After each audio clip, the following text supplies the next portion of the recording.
रायगडमध्ये शिवसेना विरुद्ध राष्ट्रवादीतील वाद आता टोकाला पोहोचलाय। राजकीय अस्तर झाला तरी चालेल, पण तटकरेंना आम्ही स्वीकारणार नाही, आमदार महेंद्र थोरवेंनी मोठं वक्तव्य केलंय। तर एक वेळ भाजपाकडे रायगडचं पालकमंत्रीपद दिलं तरी चालेल, पण महायुतीसोबत गद्दारी करणाऱ्या राष्ट्रवादीकडे पालकमंत्रीपद नको असल्याचं वक्तव्य आमदार थोरवेंनी केलंय। अशा पद्धतीने जर राजकारण होणार असेल की आम्ही एवढंच प्रामाणिकपणे काम करून प्रामाणिकपणे महायुती बरोबर राहून आणि तरी सुद्धा आमच्याशी अशा पद्धतीने जर आमच्याशी विश्वासघात होणार असेल तर ते आम्ही खपून घेणार नाही।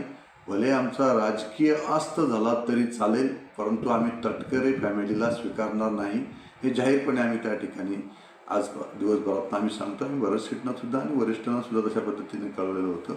भारतीय जनता पार्टीचा जरी पालकमंत्री झाला तरी आम्हाला त्या ठिकाणी चालणार होतं, परंतु आम्ही राष्ट्रवादीचा पालकमंत्री या ठिकाणी कदापि खपवून घेणार नाही, सहन करणार नाही, कारण आमच्याशी झालेली ती बेईमानी आहे, महायुतीत राहून केलेली बेईमानी आहे, त्यामुळे आम्हाला ते कदापि मान्य नाही, हे आम्ही जाहीरपणे सांगितलेलं आहे।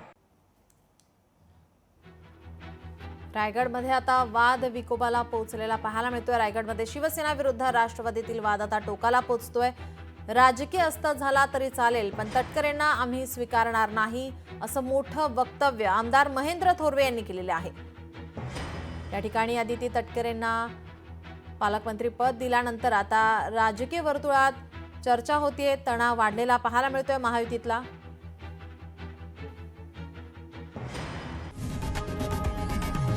लोकशाही मराठी ऐका, पहा, जागरूक रहा।